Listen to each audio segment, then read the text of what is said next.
Le dernier chapitre.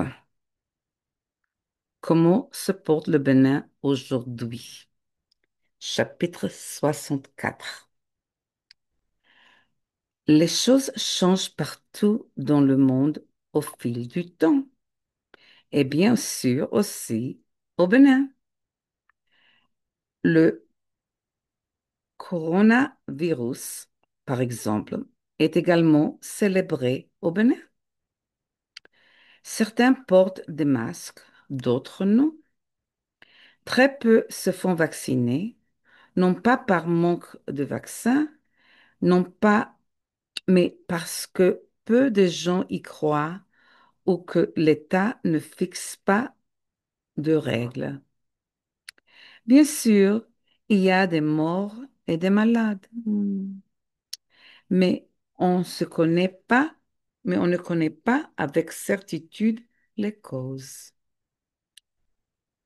Hormis le coronavirus, à ma connaissance, peu de choses ont changé au Bénin depuis l'époque où j'y vivais.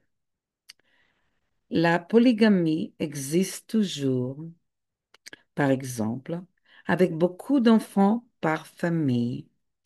Même aujourd'hui, il est plus acceptable d'avoir seulement deux ou trois enfants, ou certains restent célibataires sans enfants du tout.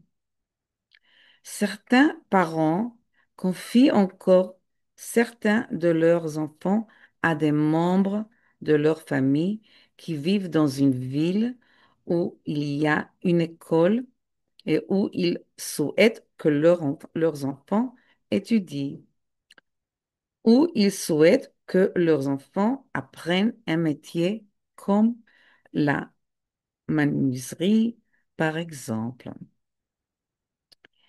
Les salaires sont bien sûr plus élevés aujourd'hui, ce qui facilite l'achat de téléphones portables à des tarifs plus bas.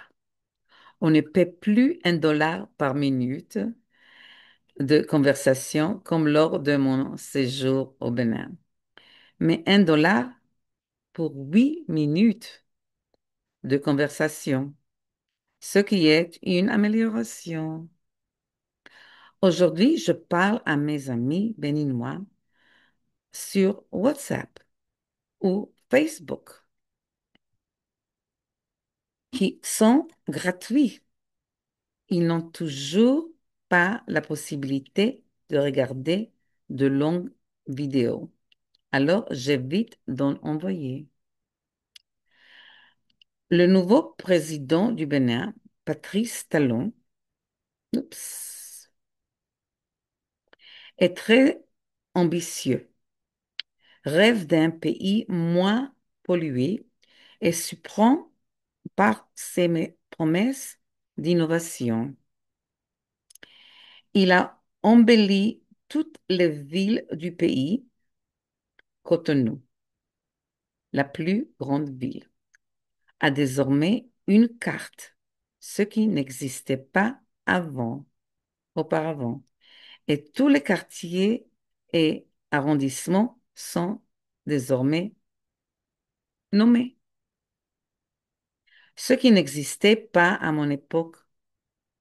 Soudain, on va apparaître de nombreux restaurants, hôtels et universités privées et publiques. On a même place des maîtres nageurs. Ah, on a même placé des maîtres nageurs près des plages. J'ai toujours été fascinée par cela. Mais maintenant, on peut enfin nager, ce que je n'osais pas faire là-bas car le courant était terrible. Et sans maître nageur, c'était tout simplement dangereux. La plupart des Béninois ne savent toujours pas nager, car la vie était autrefois impossible en l'absence de maître nageur. La ville se renouvelle de temps en temps et d'un chemin de terre soudain, un chemin s'ouvre et les gens se perdent dans leur propre ville. Je vous invite tous à visiter ce pays, le Bénin, en Afrique de l'Ouest.